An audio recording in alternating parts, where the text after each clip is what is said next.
Драйв по жизни или мировоззрение старого пня? Влияние нашего мышления на нашу жизнь. Как мы своим отношением сами уничтожаем себя.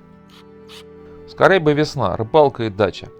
Заметки про общение с людьми, которые сами себя сделали стариками. Любишь дачу, рыбалку, ты сделал шаг к могиле. Заметки за давностью несколько лет назад.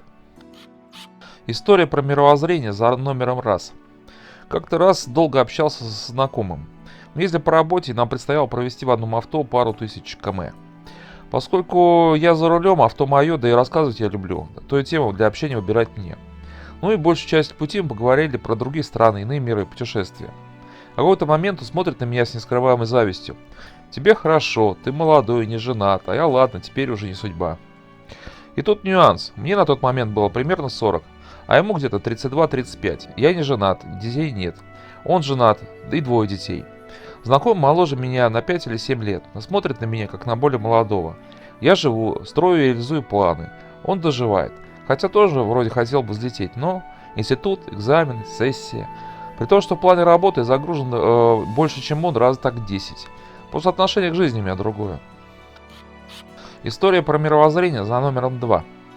Оформлял аренду на гараж. Где я раньше ставил авто, хозяин гараж продает. Вот и понадобился новый. Состряпал договор, вписывая в него данные хозяина. Тот моложе меня на год, мне почти 43. Ну, дела порешали, дали отвлеченное общение за жизнь. У собеседника горящие, разводится с женой, дети остаются с ним. Нонсенс вообще-то. Заодно как юрист консультирую, что как делать.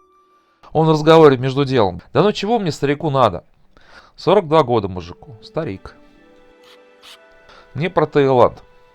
У меня большие планы на дальнейшие годы. Надо сделать это и то. Конечно, неизвестно, как оно все повернется, но в проектах вещи, которые должны глобально изменить мою жизнь. Ну, как пример, хочу посетить несколько новых и старых стран. Назрела необходимость установить знание английского языка, на котором в армейские времена я говорил вообще-то свободно. Заняться собой, здоровье, спорт, развитие этого другого сайта, запуск новых проектов, знакомство с новыми людьми, особенно с девушками. Новые впечатления и опыт. Хочу проехать с автостопом по Таиланду, просто интересно. Потом опять Паттайя, ибо наше там все. Эх, как в том анекдоте, что бы ни писал, получается про тайг. И как легко заметить, нет в моих планах дач, рыбалок, сбора несчастных грибов. Позитивно-мировоззренческое. Конечно, несколько последних лет из-за бесконечных кризисов и пандемий были достаточно грустными, не до путешествий. Ну да найдены точки роста. Не всегда позитивно, чаще злобно, но идем вперед. Когда нет возможности путешествовать в другие страны, так я хотя бы по стране за рулем катаюсь. По работе с Твери в Москву на 500 км на круг – все маленькое путешествие. А ведь мне на работе предоставляет авто с водителем, авиаперелет или проезд на ЖД. Все на мой выбор. Мне просто нравится кататься самому. Нет другой динамики, так хоть сам что-то придумаю. И вообще не представляю бессмысленных людей, которые сами себя хоронят.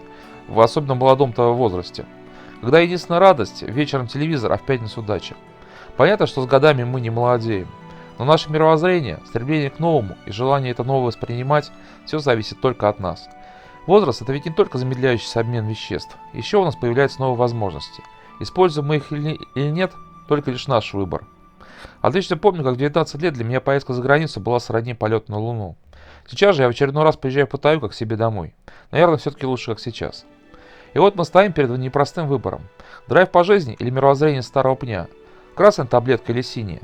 Жить в режиме дачи рыбалка или все-таки узнаем, а так ли глубока кроличья нора? Именно поэтому для меня фильм «Матрица» — это символ попытки что-то изменить.